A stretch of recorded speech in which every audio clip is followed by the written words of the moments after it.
Hi everyone, welcome back to the channel. Today's a quick, just educational video. I have Epic Fail, who is a channel member, to thank for this one. He actually put this as an idea. He actually did a super thanks during one of our premieres of the video and said, like, my goal for that was to basically have ideas for shorts. He said it'd be great actually if you are able to do a kind of gas pistol magazine maintenance of how I keep my pistol magazines working, do it in a short. And I thought, you know what? I'm going to do one better. I'm going to make this as a short kind of full-length video, so it's a little bit more in-depth, not a 15-second clip.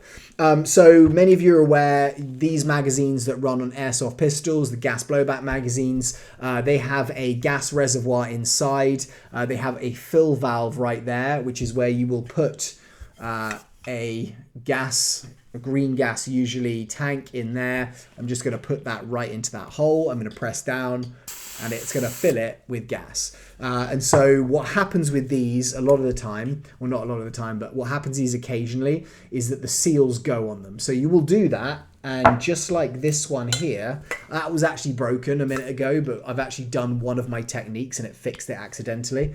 As you can see here, there, the actual gas is escaping, and instead of this being tight here, that's actually going to allow me to push this valve knocker in where that should be tight and just basically be hit by the hammer, releasing the gas to fire the BB.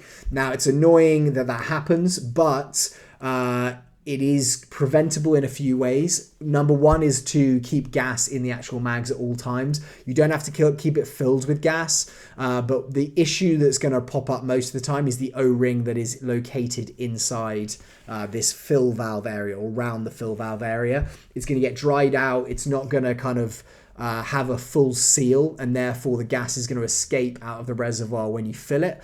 And that's going to mean that you can't really use these magazines. Now, if you put a little bit of gas in there, it's going to keep the tension on the valve knocker, which is where one of these O-rings are, and it's going to keep some pressure or lubrication on the actual O-ring, which is in the fill valve.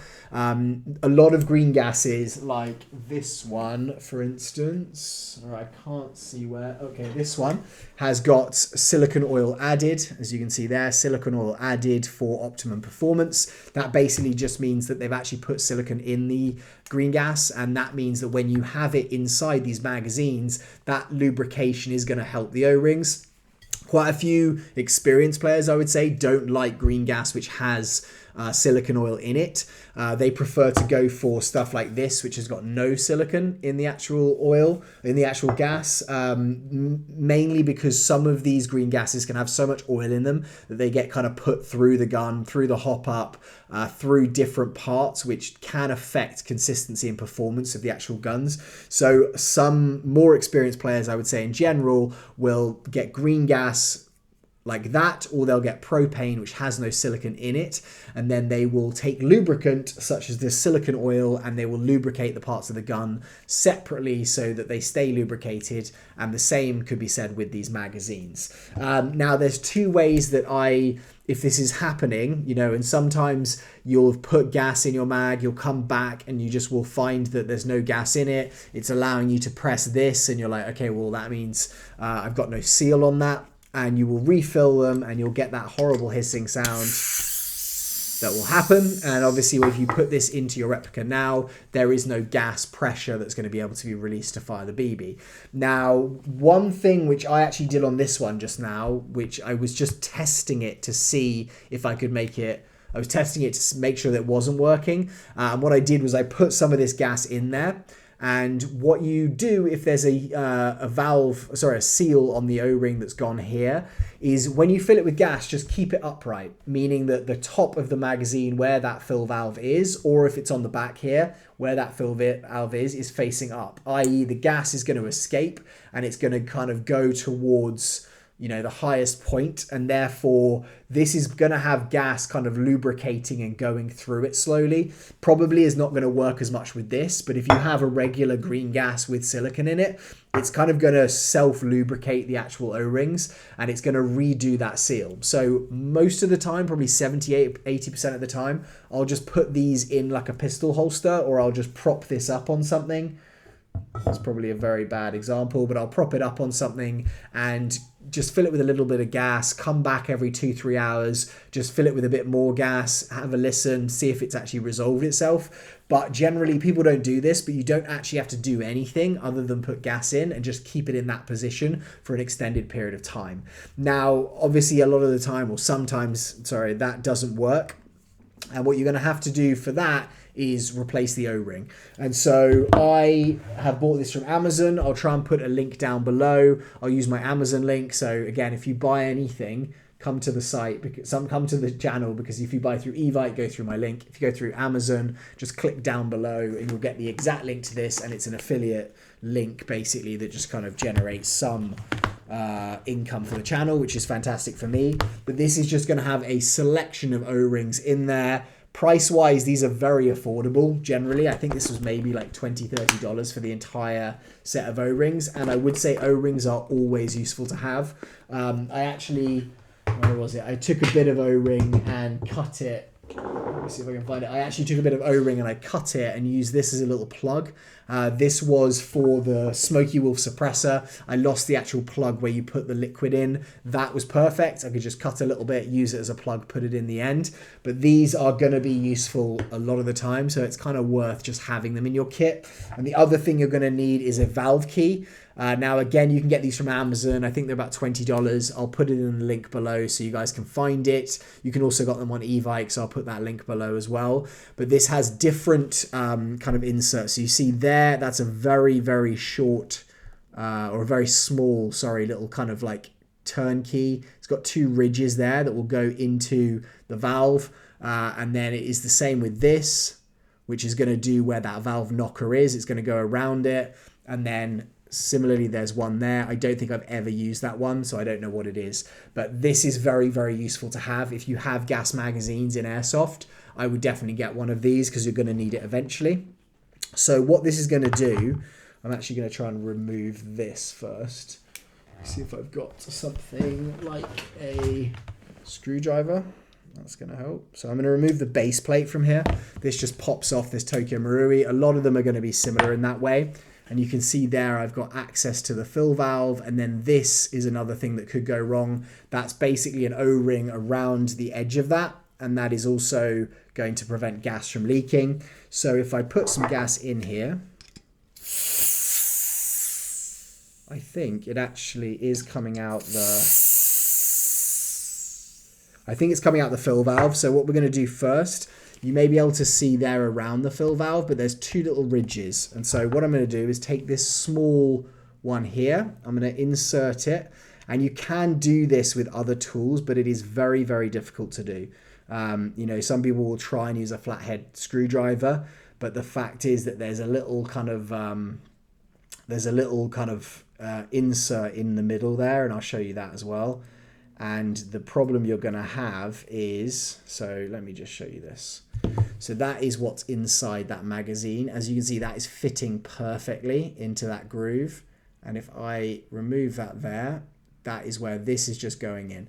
Now, as you can see in that top of that valve, I'm trying to do that. If you top of that valve, there is like a little thing. So if you try and put a flathead across it, you can do it, but it could cause some damage. So it's worthwhile doing it. So now that is the little O-ring you see there. And it doesn't look like this is damaged. It does look a bit damaged. So it just looks very dried out. So what I'm going to do is get this off. And these can be a little bit finicky to get off. It's just kind of a case of putting your finger or your fingernail underneath and trying to roll it down over the screws. You can break these. Obviously, when you're putting on a fresh one, you're not really wanting to break them. People do, and I wish I'd brought this, but needle nose pliers, which I have next door, can be a great thing to use there. So I'm basically just taking this O-ring off, and what I'm going to do is get an O-ring which is going to be of a comparable size. Now these are all going to be very small, and as I say that, I don't think I have one. Yeah, so I've got one here. So you can see there, that's an O-ring right there, that small little thing. So that should be the right size, although It might slightly be too small, so let me just see. Yeah, okay, so I've got other ones here. Put those there. So I've got some other ones here. So what I'm going to do is open this up, grab one of these little O-rings, and luckily I've got quite a lot of them, so I'm not too worried about losing it. I'm actually also then going to take my silicone oil just to make sure that this is lubricated. I want to put a tiny dab of it. And I'm just going to rub that around in my fingers. And you can see now that that is a little bit of a shiny O-ring. Now this can be the kind of finicky bit because now it is a little bit, you know what, actually I would recommend, now I've just shown you that and you're following the video, you could actually end up doing that after you've done the install. So I've now just rolled that onto the top there. And I'm going to put this back into here. And hopefully this will have sorted the mag.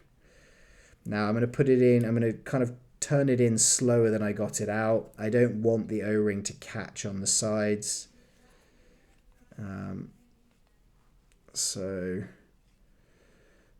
I want to tighten it, but not tighten it too hard where you're kind of like over extending the actual valve. So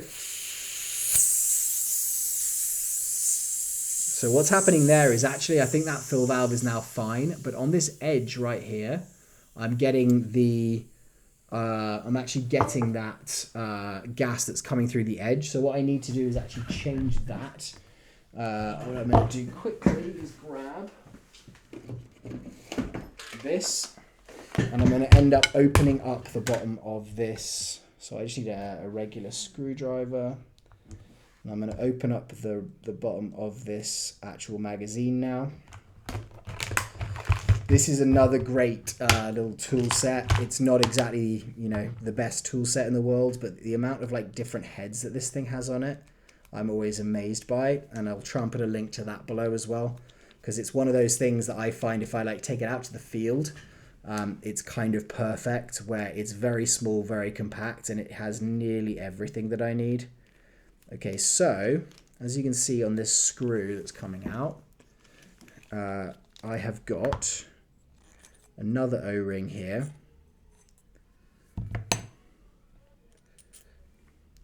Another O-ring here around the screw, and then we also have another O-ring which is around the edge of this plate here. So what I'm going to do now is I'm going to take this O-ring off around the plate. Or actually, you know what I'm not going to do? I'm not going to take that off because it's quite a specific O-ring, but I'm going to lubricate it. Lubricate, is that a word? Lube it. So I'm just going to go around and I'm going to push this lubricant around here so that it's hopefully getting that rubber into a better state than it was. And it is doing that. Another thing you can do as a step before this is, instead of removing the ring, you could put the gas in and then put a little bit of silicone oil as well. That just increases the odds of that lubrication happening. So it may work, it may not work, but that might be something you want to try instead of, well, not instead of, but before opening all of this up. And this ring here, I'm just going to try lubricating this one as well. And that might be because I didn't feel gas coming out around the actual screw. It seemed like it was coming around the outside or the edge. So I'll put that in there, and then I'm going to screw this back in.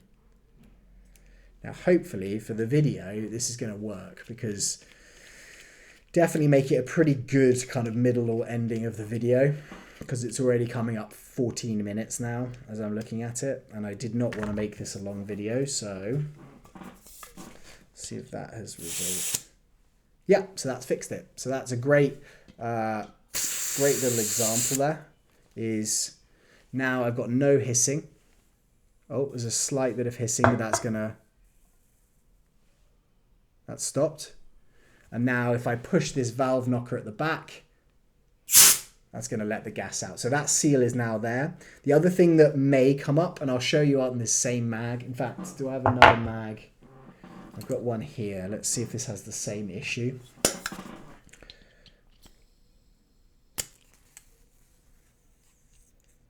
Okay, so that's got a valve knocker issue as well. So I can try, and instead of just doing this, I'll show you what I'll do is I'm going to put this silicone oil, not really in the valve knocker, but just around the edge of it. And you want to put a little bit in, not too much. But I can kind of put that there, and then I'll put a little bit of gas in there. And you can hear there's a slight bit of noise, but if I now leave that in the upright position, like this, or kind of straight up, that hopefully that one will resolve itself. This one here, let's see where the leak is on this. And I've resolved this one as well. Oh, yeah, so actually all of these I've resolved, which is kind of great, but I will show you quickly. I will show you what it is like to remove the valve knocker one. And so what we need here is the slightly larger key on the, or the slightly larger attachment piece on the valve key. Now what I'm doing here is, as you can see around this edge, there is those two notches again. And then on this one, there's those two notches there. So it's going to go around this. This one is very hard to do with any other tool, because you just don't have a screwdriver that can kind of go across that valve knocker. You know, like you need something that's almost going to like have grips either side. Now I'm going to remove this slowly. I don't want to lose any pieces. This has got a spring in it. But again, it's basically just kind of like another entrance into that gas reservoir. Slowly, slowly. There it is, that valve knocker right there.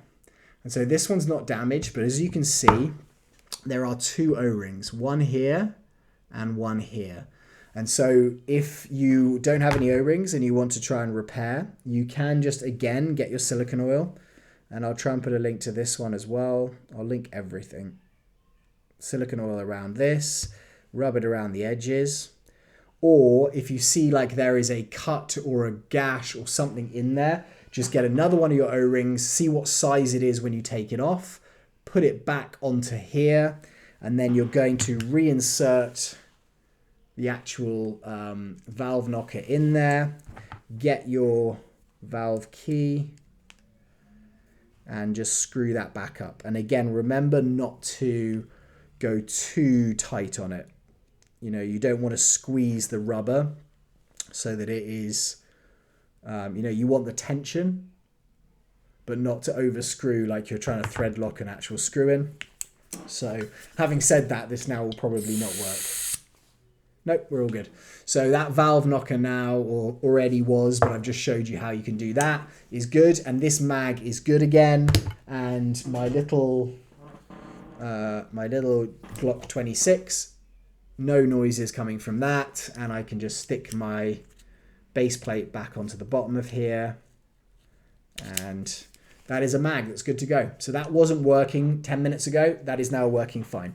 So guys, I hope this has been helpful to you. I hope you enjoyed this video. Hopefully it's a reference where you can pop back and just check if you're kind of looking. It's a very similar thing for gas blowback rifle magazines. I will do another separate video on that, but really it just boils down to those O-rings.